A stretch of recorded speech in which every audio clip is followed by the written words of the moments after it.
إلى حضرة النبي المصطفى رسول الله صلى الله عليه وسلم وآله وصحبه الكرام شهداء صالحين من مشايخنا شيخ المصنف رحمه الله تعالى. الفاتحة. أعوذ بالله من الشيطان الرجيم. بسم الله الرحمن الرحيم. الحمد لله رب العالمين الرحمن الرحيم مالك يوم الدين إياك نعبد وإياك نستعين اهدنا الصراط المستقيم صراط الذين أنعمت عليهم غير المغضوب عليهم ولا الضالين آمين. بسم الله الرحمن الرحيم. الحمد لله رب العالمين والصلاة والسلام على أبي القاسم الأمين سيدنا محمد وعلى آله وصحبه أجمعين. اللهم صل على سيدنا محمد وعلى آله وأصحابه صلاة لا نهاية لكماله وعدد كماله. اللهم صل وسلم على سيدنا محمد الفاتح لما أغلق والخاتم لما سبق ناصر الحق بالحق والهادي إلى صراطك المستقيم صلى الله عليه وعلى آله وصحبه حق قدره ومقداره العظيم. InsyaAllah kita akan sambung kepada hadis yang ke-8. Sini sikit dulu, rapat sikit. Rapat sikit.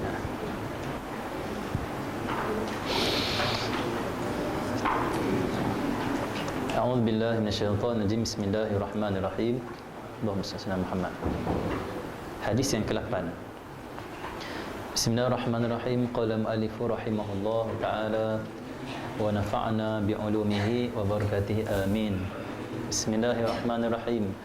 An Abi Hurairah radhiyallahu anhu 'anil Nabi sallallahu alaihi wasallam qala sab'atun yuzilluhumullahu fi zillihi yawma la zilla illa zilluh al-imamul 'adil wa syabun nasha'a fi ibadati rabbih wa rajulun qalbuhu mu'allaqun fil masajid wa rajulani tahabba fillah ijtama'a alaihi wa tafarraqa alaihi wa rajulun talabathu imra'atun dhatu mansibin wa jamalin faqala inni akhafullah wa rajulun tasaddaqa akhfa hatta la ta'lama shimaluhu ma tunfiqu yaminuhu wa rajulun dzakarallaha khaliyan fafadat aynah. Hadis diriwayatkan oleh Al-Imam Bukhari wa Imam Muslim rahimahumullah.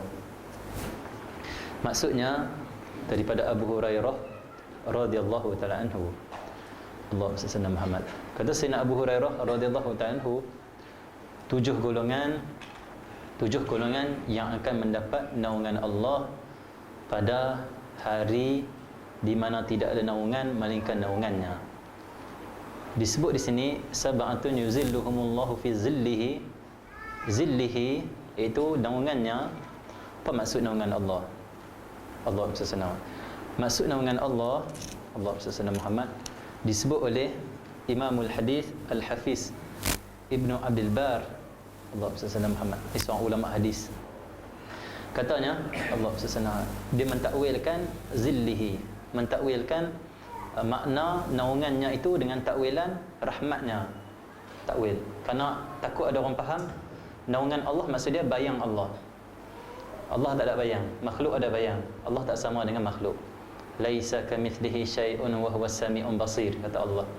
Allah Subhanahu wa taala tak sama dengan makhluk. Apa yang ada ni, makhluk ni tak sama dengan Allah. Allah Muhammad. Jadi bila bayang ni makhluk. Bayang ni ciptaan Allah. Takut kita faham naungan Allah maksudnya bayang Allah. Tak, bukan macam tu. Itu dipanggil kita telah dipanggil kita mentajassimkan Allah, menyerupakan Allah dengan makhluk, tak boleh haram. Sedangkan Allah itu tidak menyerupai makhluk. Jadi Allah SWT Muhammad, apa yang dimasukkan naungan Allah, ditafsirkan, ditakwilkan oleh ulama hadis, Imamul Hadis Al-Hafiz Ibnu Abdul Bar. Dia kalau ulama hadis kita sebut gelaran dia di depan tu Al-Hafiz, maksud dia apa? Ulama hadis tu dia menghafal lebih daripada 100,000 hadis. 100,000 hadis. Allah SWT. Dia ada banyak peringkat dalam ilmu hadis. Dia ada Allahumma salli ala Muhammad. Dia ada Allahumma salli ala Muhammad muhaddits, dia punya gelaran dia. Al-Hafiz, Allahumma salli ala.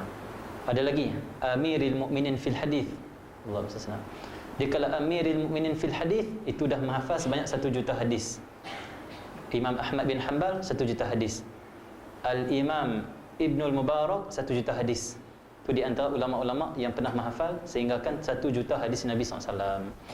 Adapun gelaran Al-Hafiz itu gelaran bagi ulama hadis yang mencapai hafalan 100,000 hadis Nabi SAW ataupun lebih sikit pada tu. Kita apalah kata dia Allah zillihi Allah sallallahu Muhammad. Naungan Allah maksudnya rahmat Allah. Maksudnya rahmat Allah. Apa maksud rahmat Allah? Kasih sayang Allah. Kasih sayang Allah. Kita apalah Allah sallallahu Muhammad. Terus Allah sallallahu Muhammad. 7 golongan yang akan mendapat naungan Allah Subhanahu Wa Taala. Naungan maksud apa? Naungan rahmat.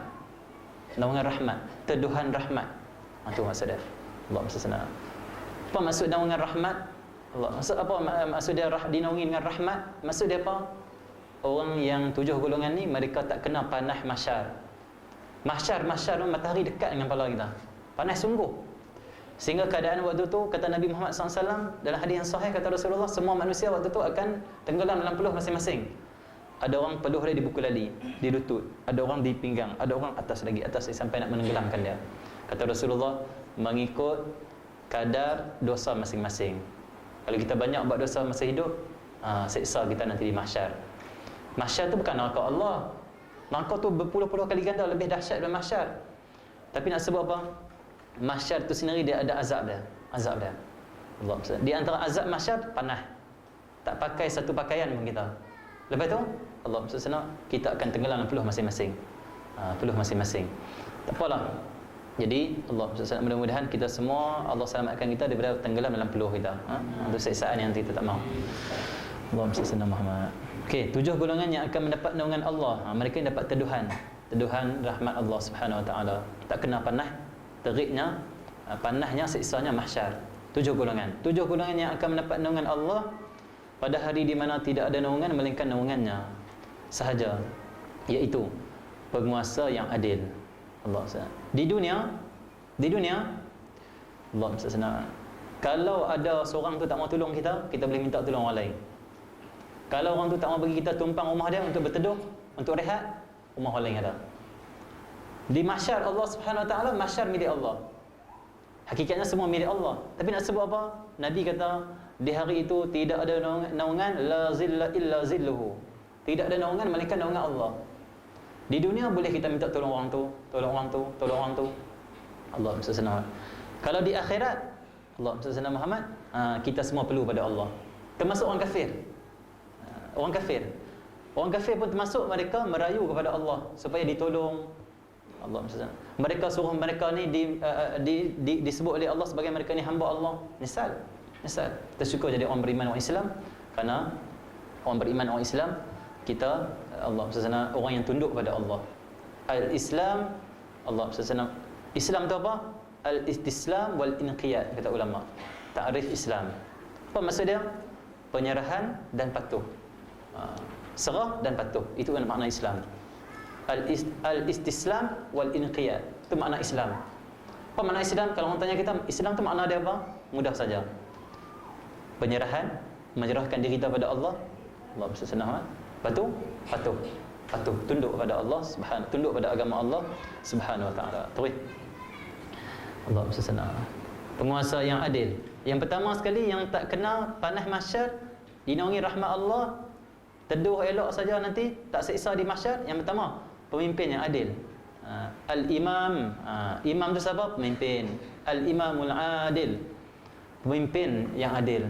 Tak kiralah sama Perdana Menteri ke, YB ke, apa saja gelaran dia, kalau dia pemimpin, dia adil, insya-Allah dia akan mulia nanti di akhirat.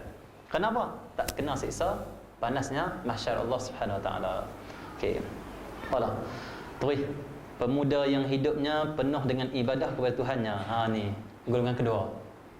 Hak muda-muda kita kena peka sikit benda ni. Apa dia?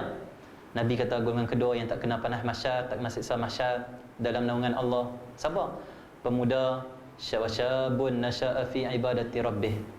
Pemuda yang mana pemuda ini hidupnya penuh dengan ibadah kepada Tuhannya. Allah senang. Jadi kita orang muda perbanyakkan ibadah kepada Allah. Dengan kita perbanyakkan ibadah kepada Allah, Allah senang Muhammad, kita tak akan kena siksa mahsyar nanti, panas mahsyar. Terus lagi baca lagi. Lelaki yang hatinya terpaut kepada masjid, warjun qalbuhu mu'allaqun fil masajid. Golongan ketiga ni, mereka ni sayang masjid, suka masjid. Dengar orang baca kitab nak pi, dengar azan nak pi. Allah SWT. Duduk rumah rasa macam boring, tak ada apa, dia pergi masjid zikir, dia pergi masjid baca Quran. Allah SWT. Orang yang hati dia mu'allaqun, terpaut, Allah SWT, tertambat dengan masjid, terikat hati dia dengan masjid, ni orang yang tak kena siksaan panas-panas mahsyar nanti dalam naungan Allah. Jadi kita rajin-rajinlah kita pergi masjid, no? Bawa anak-anak kita, Allah SWT, bawa anak-anak kita pergi ke masjid, latih anak-anak kita daripada kecil. Allah SWT, waktu daripada ingat cakap kita ni, waktu umur dia 12 tahun, 13 tahun duduk dengar cakap ni, kita kena dah mula bawa pergi masjid. Lepas tu jangan lupa pesan kat adab, jangan bising, semayang elok-elok, jangan main, didik supaya membiasakan anak mudah ke masjid, suka ke masjid. Sehingga kan bila dia suka ke masjid, akhirnya hati dia tertambat dengan masjid. Akhirnya waktu tua, waktu muda, waktu tua nanti, remaja pun tetap ke masjid. Dia pergi mana pun dia tinggal masjid. Penting. Sebab sebab ni kita nak menyelamatkan anak kita. Allah SWT. Kalau kita tak usaha selamatkan anak kita, siapa nak selamatkan anak kita? Orang sekarang dia membinasakan anak dia. Dia membinasakan anak dia. Binasa macam mana? Allah SWT. Kita ni hukumnya fardu ain. Kita mengaji agama Allah Subhanahu Wa Taala. Ada ilmu fardu ain. Ada orang tak hantar anak dia mengaji fardu ain, mengaji bab solatnya, bab akhlaknya, bab tauhidnya kepada Allah, akidahnya, tapi terus hantar pergi sekolah sana, sekolah sini. Yang mana sekolah yang dihantar tu kadang-kadang tak ajar pun agama, tauhid kepada Allah, akidah dan sebagainya. Akhirnya macam mana? Anak dia nanti jadi musibah kepada dia. Jadi musibah. Kenapa? Nanti anak dia akan dakwa kepada Allah, ya Allah, Allah misalnya, aku kena masuk neraka hari ni disebabkan apa? Ayah aku, ibu aku. Kenapa tak suruh aku mengaji dulu? Menyebabkan aku buat larangan kamu, aku tak taat kepada engkau kerana aku tak ada ilmu. Mereka hanya pentingkan, kita kena ingat, jangan binasakan anak kita. Di antara cara kita nak selamatkan anak kita, main ke masjid. Nabi janji, hati terpaut dengan masjid, kamu tak akan kena siksaan di mahsyar, panas mahsyar. Okay, jaga-jaga, Allah akan tanya kita semua, insya-Allah. Okay, lelaki yang hatinya terpaut kepada masjid. Okay, Allah SWT. Ini untung orang masjid lah, untung orang masjid. Okay. Dua lelaki yang saling kasih mengasihi kerana Allah, bertemu dan berpisah mereka hanya kerana Allah. Okey, bila kita baca hadis ni, 7 golongan ni, saya nak ajak tuan-tuan semua tuan-puan. Apa dia? Muhasabah, cek. Kata Sayyidina Umar radhiyallahu ta'ala anhu, hasibu anfusakum qabla an tuhasabu. Kata Sayyidina Umar tu. Sayyidina Umar kata apa? Hisablah diri kamu, hitunglah diri kamu, kiralah diri kamu sebelum kamu dihitung, dihisab oleh Allah. Kita kena hitung dah. Kira apa lagi yang salah aku dengan Tuhan? Apa lagi dosa yang aku tak tinggal? Apa taat lagi yang aku tak buat? Apa lagi ibadat yang aku malas? Apa lagi ilmu yang aku tak ada? Ngaji. Allah SWT. Di antara yang kita kena muhasabah apa dia? Kita tengok dalam 7 golongan ni kita ada tak? Yang tadi saya sebut, penguasa yang adil, imam yang adil. Allah SWT. Pemimpin yang adil. Kita kata saya tak ada pemimpin pun. Nabi kata kullukum ra'in. Kamu semua pemimpin, kata Nabi Muhammad. Allah SWT. Dan kamu akan ditanya Allah SWT dengan apa yang kamu pimpin. Maksud dia apa? Allah SWT. Kalau pun kita tak jadi pemimpin negeri kita, pemimpin negara kita, tak jadi. Tapi kita kena ingat, kita pun pemimpin. Pemimpin apa? Anak isteri kita. Ataupun kalau lah tak ada anak isteri, kita seorang-seorang, termasuk pemimpin juga. Pimpin siapa? Pimpin anggota jangan buat maksiat. Pimpin hati jangan sangka buruk pada orang lain, jangan benci pada orang lain. Pimpin kaki jangan pergi ke tempat maksiat. Pimpin diri sendiri. Semua pemimpin. Dan kita semua akan ditanya dengan apa yang kita pimpin. Kalau kita ni pimpin ahli keluarga, kita akan ditanya tentang diri kita, dan kita akan ditanya tentang ahli keluarga kita. Kalau pemimpin negara, pemimpin negeri, dia akan ditanya tentang kerajaan dia, amanah macam mana. Lepas tu ditanya pula tentang keluarga dia, ditanya pula tentang diri dia. Oh, lagi berat tu, lagi berat. Okay, Allah. Tapi kalau dia adil, dia soleh, oh, kelebihan besar. Kenapa? Golongan pertama Nabi sebut, awal-awal Nabi sebut siapa? Imamul Adil. Ini nak sebut mulianya seorang pemimpin yang adil, yang soleh, yang dekat dengan Allah yang melaksanakan Allah agama Allah Subhanahu wa taala, sunnah Nabi Muhammad. Baik. Dua lelaki yang kasih mengasihi kerana Allah, bertemu dan berpisah hanya kerana Allah. Kita harap Allah Subhanahu Muhammad kita termasuk dalam golongan ni. Golongan yang bertemu kerana Allah. Dan juga mereka berpisah kerana Allah. Allah Subhanahu. Nanti esok dah habis daurah kita akan berpisah. Kita datang kerana apa itu? Kerana Allah. Nak cari redha Allah ni, datang sini ni. Bukan sebab apa? Sebab kerana Allah. Saya tak bagi duit pun. Ada saya kata siapa datang saya bagi 50. Tak ada. Itu kerana duit pula kan? Allah Subhanahu. Tapi tak ada orang pun dapat duit. Tak ada orang pun bila datang ni Allah Subhanahu kita pakat dapat raita seorang sebiji, seorang sebuah. Tak ada. Datang kerana apa? Kerana Allah. Nak cari redha Allah. Nak selamat nanti di akhirat. Nak beramal ilmu agama Islam, agama Allah Subhanahu wa taala, dan insya-Allah mudah-mudahan kita termasuk dalam golongan yang bertemu kerana Allah, berpisah kerana Allah. Tak kena panah masyar insya-Allah. Jadi maksud dia apa? Perbanyaklah kita hadir ke majlis ilmu. Perbanyaklah kita hadir ke majlis-majlis orang yang mereka ada cinta kepada Allah, yang mereka cari ridha Allah. Kenapa? Ada kelebihan. Ni kelebihan ni. Kelebihan apa? Kelebihan berkumpul dengan orang yang berkumpul kerana Allah, berpisah kerana Allah. Cari orang golongan macam ni. Jangan berkumpul buat maksiat kepada Allah. Jangan berkumpul untuk apa? Duduk ramai-ramai mengumpat orang. Jangan. Ini tak boleh. Kita kena elakkan diri kita. Tapi kita cari tempat-tempat yang kita berkumpul kerana Allah, berpisah kerana Allah. Sebab apa? Sebab apa kita nak macam tu? Nak perbanyakkan majlis macam tu? Sebab kita nak selamat di mahsyar. Okey, terus. Ini cek kita ada berapa? 1 ke? 2 ke? 3 ke? Allah SWT. Terus. Allah SWT. Golongan keempat. Kedua. Ketiga, keempat. Okey. Lelaki. Allah SWT Muhammad. Warujulun. Seorang lelaki yang diminta oleh seorang wanita yang memiliki kedudukan. Wanita tu ada pangkat kedudukan dan kecantikan. Wanita tu ada duit, ada harta. Allah SWT ada pangkat pula, ada kedudukan pula. Bahkan perempuan tu cantik pula. Allah SWT. Ajak buat apa ni? Perempuan ni yang ada pangkat, yang ada duit, yang cantik, dia minta, dia ajak lelaki ni buat maksiat dengan dia, berzina. Allah SWT. Lantas lelaki itu berkata, inni akhafullah. Kita ada ayat yang ni. Bila ada perempuan mesej kita, jaga-jaga yang muda ni, saya nak couple dengan awak boleh tak? Saya nak kawan dengan awak boleh tak? Balas balik hadis ni, apa dia? Inni akhafullah.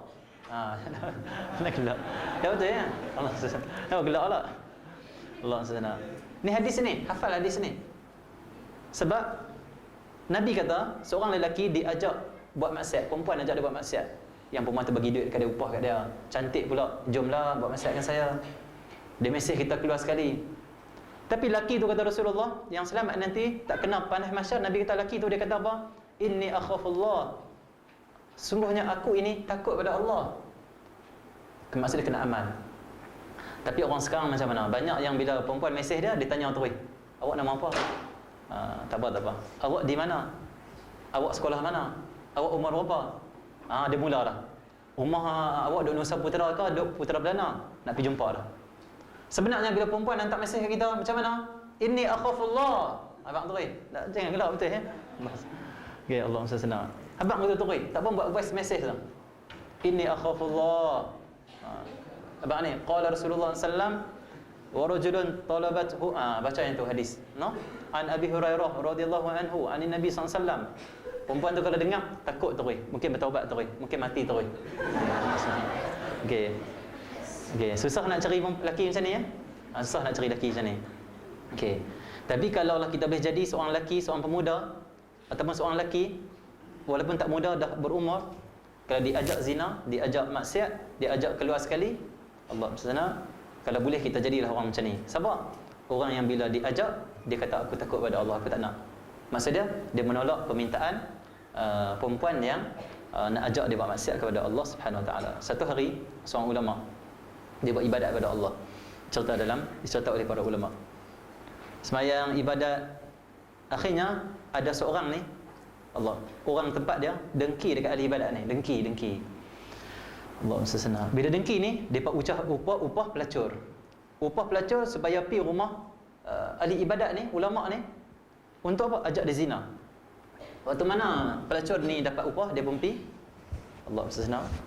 Ulama ni duduk dalam rumah dia. Duduk dalam rumah dia sambil pelita dibukakan, dibaca Quran. Baca Quran, baca kitab-kitab, pelita. Tiba-tiba dia dengar ada orang masuk dalam rumah dia. Allah SWT. Dia tengok seorang perempuan muda pelacur. Allah SWT. Bila dia tengok macam tu, pelacur tu ajak dia, Allah SWT, berzina. Allah SWT. Apa ulama ni buat?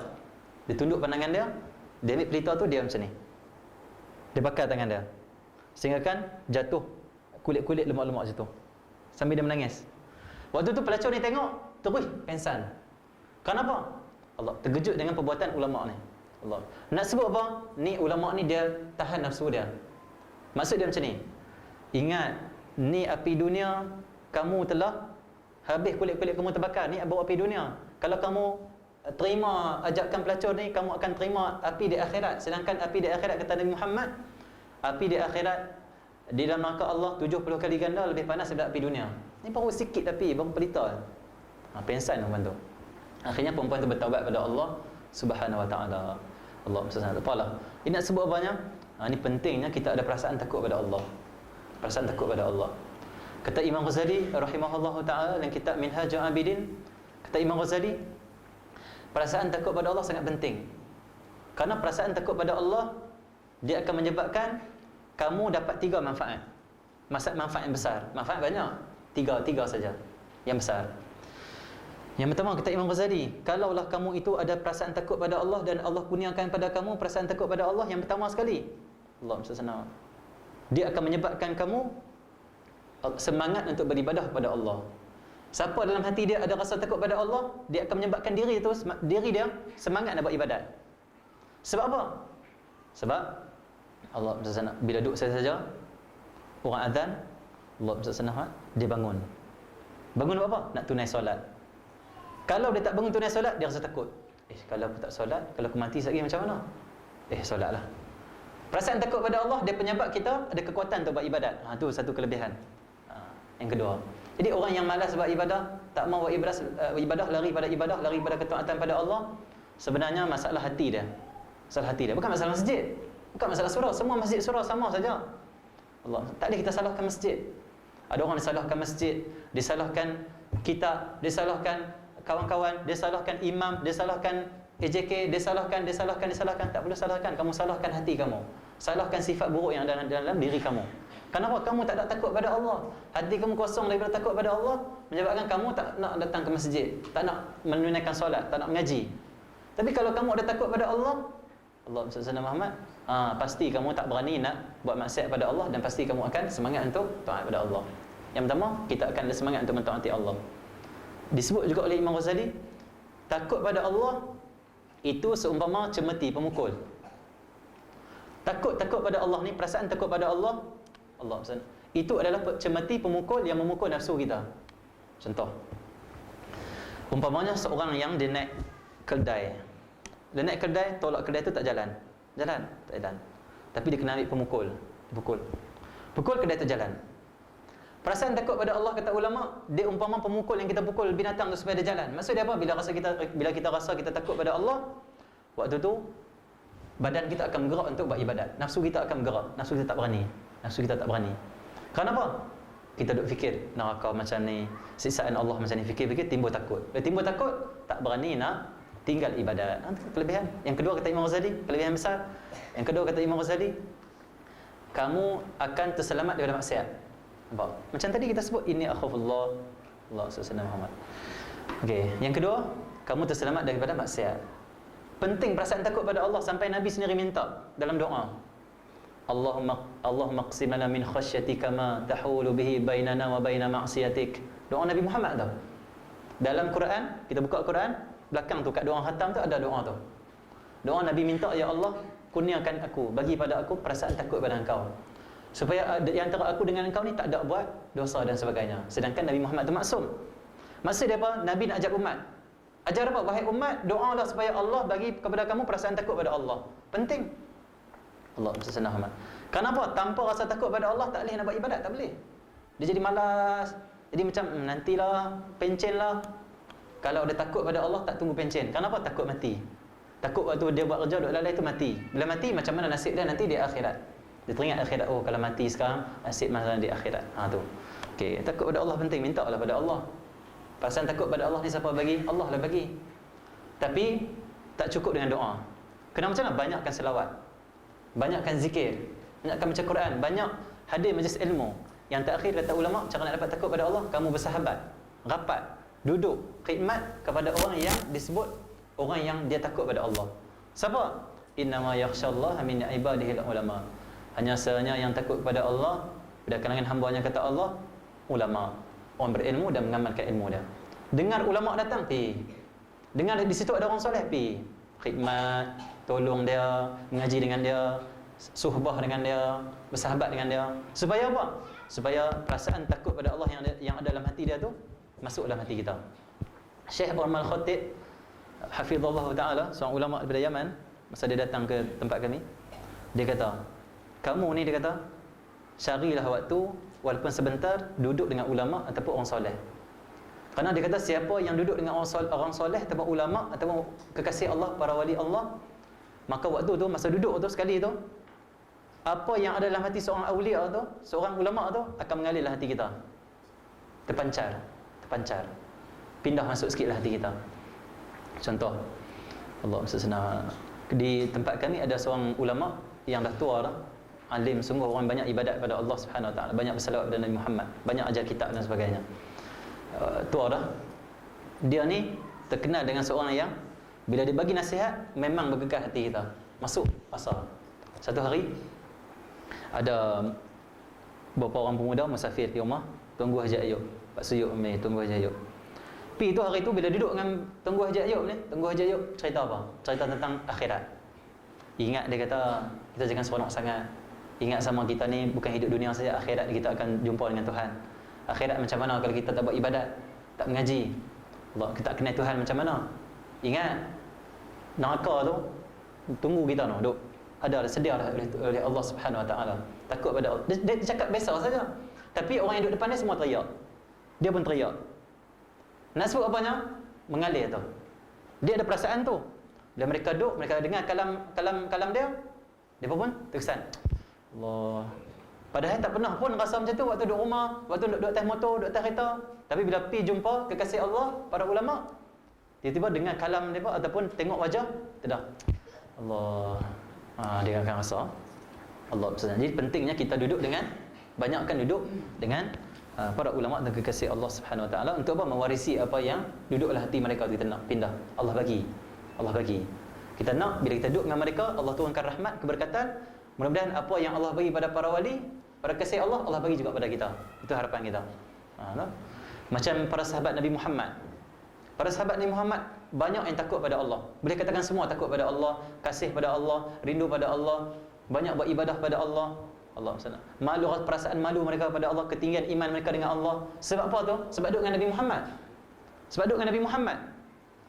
Tengok apa akibat orang tak duduk dengan Nabi Muhammad, tak rapat dengan Nabi Muhammad. Abu Jahal apa nasib dia?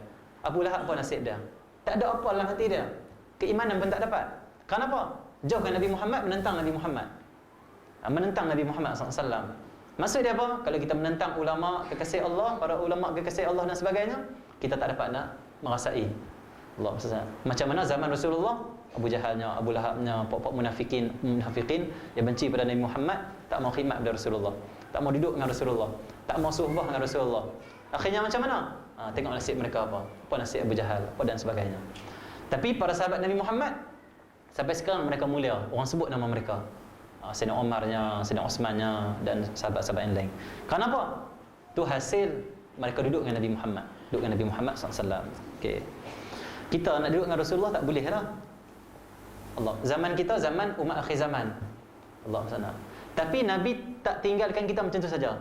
Nabi kata al-ulama warathatul anbiya. Para ulama itu mereka pewaris nabi-nabi.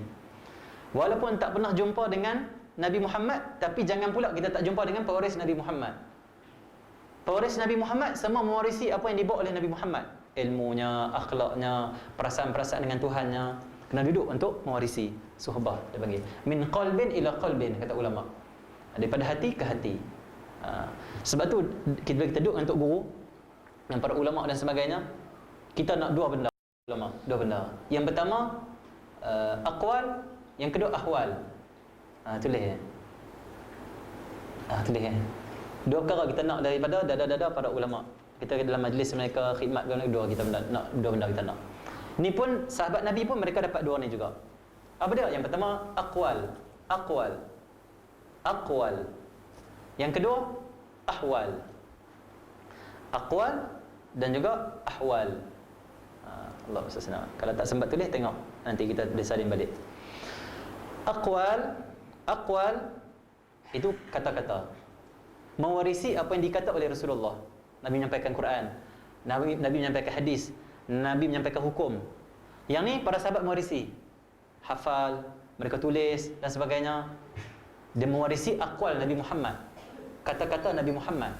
Masuk insya' dah. Kita ambil sikit lagi, kita habis hadis ni, kita sampai insya'. Okey. Aqwal Nabi Muhammad SAW. Yang kedua, yang kita nak warisi, bukan sekat kita nak warisi ilmu yang guru tu sampaikan, tapi kita nak mewarisi juga apa yang ada dalam hati guru tu, disebut ahwal. Hal ataupun ahwal. Ahwal ni apa? Perasaan-perasaan dengan Allah. Perasaan-perasaan mereka dengan Rasulullah. Kita nak yang tu. Para ulama ni mereka takut pada Allah, mereka ada perasaan kasih pada Allah dan sebagainya. Bila kita nak, kita suruh apa? Duduk dalam majlis dan sebagainya, kita nak apa? Kita dapat yang tu. Allah SWT. Contoh macam mana? Contoh saya sebut macam ni. Kita duduk rumah, senang tak nak hadirkan rasa takut pada Allah? Susah bagi saya. Susah nak hadirkan perasaan tu. Tapi bila duduk dengan ulama mai, ulama datang dari tempat macam-macam kan, daripada negeri mana dan sebagainya, Mesir ke apa ke, mai kita mai hadir sekali. Tu ulama tu cakap apa? Dia tu takutlah pada Allah. Kita akan bertemu dengan Allah. Ingatlah kita semua hamba Allah, akan ditanya oleh Allah. Dia Allah, astagfirullahalazim, sampai menangis.